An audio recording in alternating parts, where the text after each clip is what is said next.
Hi viewers, welcome to our channel. ప్రస్తుతం మనతో పాటు సీనియర్ జర్నలిస్ట్ దాము బాలా సార్ ఉన్నారు. వారితో మాట్లాడదాం.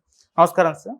నమస్తే. సార్, పవన్ కళ్యాణ్ గారు భగత్ సింగ్ సూసైడ్ చేసుకొని చనిపోయారు అని చెప్తున్నట్టుగా ఉన్న ఒక వీడియోని శ్రీరెడ్డి తన సోషల్ మీడియాలో పోస్ట్ చేయడం వల్ల ఒక సెటైర్ వేసినట్టుగా అనిపిస్తుంది. ఇప్పుడు ఆ వీడియో కూడా విపరీతంగా వైరల్ అయిపోతుంది సార్. అసలు భగత్ సింగ్ సూసైడ్ చేసుకొని చనిపోయారా? నెటిజన్స్ ఇప్పుడు సెర్చ్ చేస్తున్నారు ఏ విధంగా చనిపోయారని చెప్పేసి. అసలు శ్రీరెడ్డి ఎందుకు ఈ విధంగా పోస్ట్ చేసింది, మరి దాని గురించి మీరేం చెప్తారు సార్? అంటే నిన్న ఇండిపెండెన్స్ డే కాబట్టి ఆ కాంటెక్స్లో శ్రీరెడ్డి మన another diamond from Pawan Kalyan అని చెప్పి ఒక వీడియో పోస్ట్ చేసింది. అది ఎడిటెడ్ వీడియో, బట్ దాంట్లో కట్గా ఏం లేదు. ఆ డైలాగ్ అయితే కట్ ఏం లేదు. పవన్ కళ్యాణ్ అప్పుడు చూస్తే మనకి చాలా ఇదవుతుంది. 1931లో 23 ఏళ్ల వయసులో భగత్ సింగ్ ఆత్మహత్య చేసుకొని చనిపోయాడు అని చెప్తున్న ఇదైతే ఉంది. గతంలో కూడా ఇది పాపులర్ అయింది అప్పుడు కూడా. ఇప్పుడు 78వ ఇండిపెండెన్స్ డే వచ్చింది కాబట్టి నిన్న ఈ కాంటెక్స్ట్లో శ్రీరెడ్డి మళ్ళీ పవన్ కళ్యాణ్ది another diamond from our deputy CM అని పెట్టింది. అంటే ఈయన అజ్ఞానం ఇలా ఉంటుంది అన్నట్టుగా శ్రీరెడ్డి. అంటే శ్రీరెడ్డి ఎప్పుడు కూడా ఆమెకు పవన్ కళ్యాణ్ మీద కోపం ఉంది, పవన్ కళ్యాణ్ మీద, తెలుగుదేశం మీద. తాను వైసీపీ సపోర్టర్గా చెప్పుకుంటుంటుంది, కానీ వైసీపీ ఎప్పుడు అఫీషియల్గా ఆమెను డిక్లేర్ చేసినట్టుగా లేదు. అందువల్ల వైసీపీ మీద కూడా ఆమె అప్పుడప్పుడు తన అసహనాన్ని వ్యక్తం చేస్తుంటుంది. ఈ మధ్య కూడా అలాంటివి పెట్టింది. ఎందుకంటే ఆమెను అరెస్ట్ చేయాలని చెప్పి కేసులు కూడా, కర్నూలులో కేసు పెట్టారు మొన్న. కేసు పెట్టి అరెస్ట్ చేసే అవకాశాలు కూడా ఉంది. కాకపోతే అరెస్ట్ చేస్తే అనవసరమైన పెంట్ అవుతుందేమో అని తెలుగుదేశం వాళ్ళు గమ్మున ఉన్నట్టుగా తెలుస్తుంది. ఎందుకంటే ఉమెన్ రేపు పొద్దున ఏదైనా అయితే మళ్ళీ అనవసరంగా మనకి ఇబ్బంది వస్తుందని సైలెంట్గా ఉన్నారు తప్ప ఎక్కడో చోట అయితే ఆమె నిరికిచ్చే కార్యక్రమం చేయొచ్చు. ఏదేమైనా శ్రీరెడ్డి ముందు నుంచి కూడా పవన్ కళ్యాణ్ మీద టార్గెట్ చేస్తుంది. సో ఇదైతే పవన్ కళ్యాణ్ ఇలాంటివి మామూలుగా ఒక్కొక్కసారి ఫ్లోలో తప్పు చెప్పొచ్చు, లేదు తనకి గుర్తుండకపోవచ్చు ఆయన భగత్ సింగ్ ఎలా చనిపోయాడని, జరగచ్చు. కాకపోతే భగత్ సింగ్ గురించి చిన్నప్పుడే మనం అందరూ చదువుకున్నాం. భగత్ సింగ్ని ఉరితీశారు అనేది అందరికీ తెలుసు.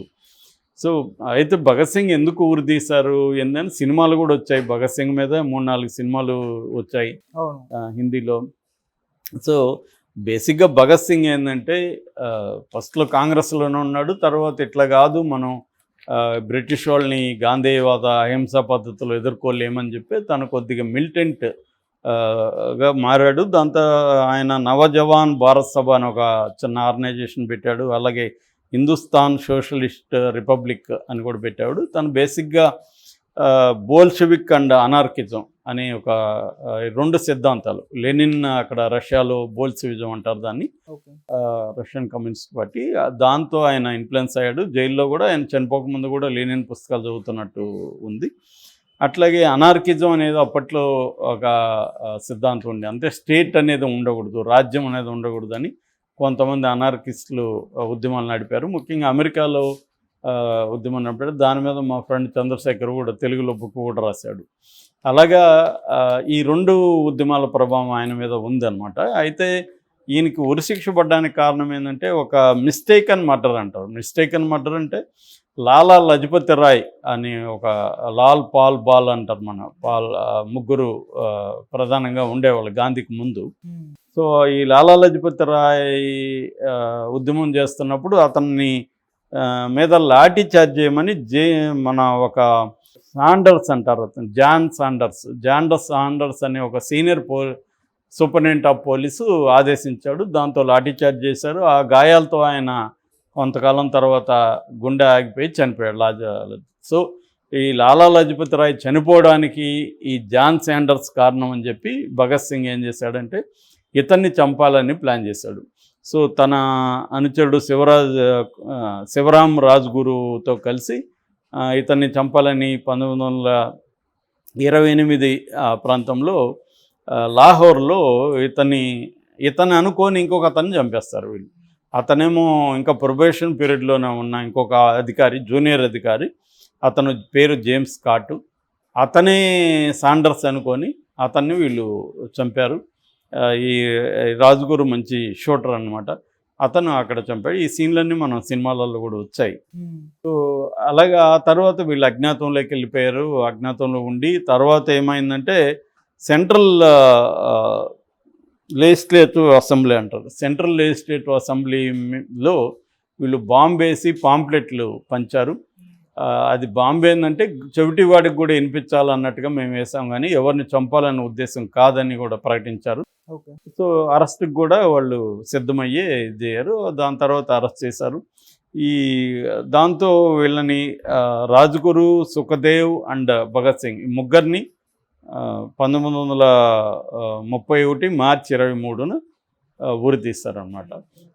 జైల్లో కూడా ఆయన జతిన్ దాస్తో పాటు నిరాహార దీక్ష చేయడం అవన్నీ కూడా అప్పట్లో పాపులర్ అని.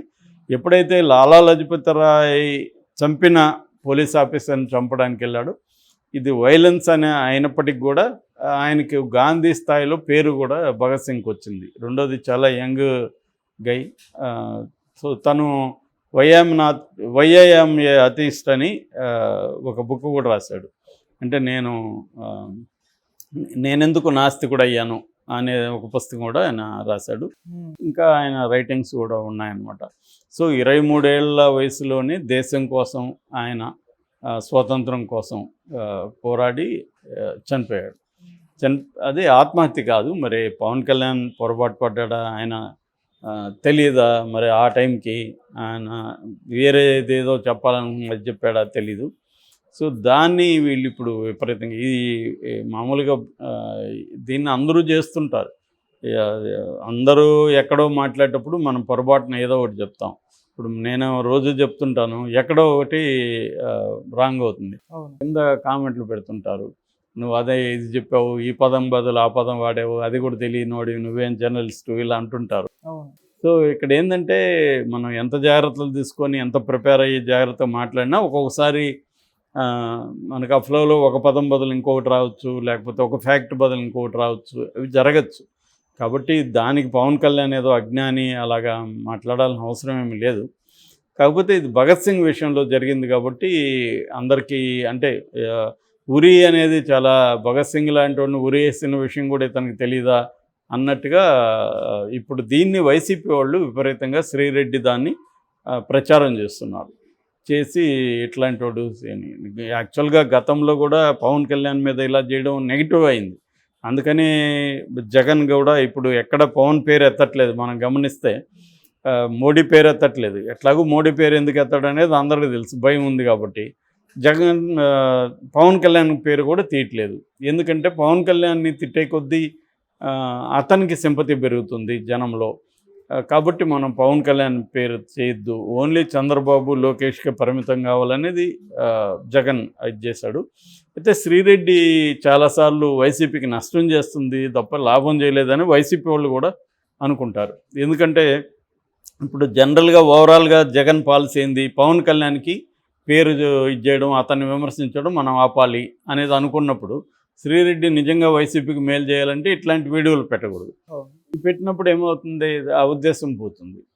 కాబట్టి దాన్ని పవన్ కళ్యాణ్ అలా అనలేదు, వీడియోలో మ్యానిపులేట్ చేశారని కూడా అనొచ్చు.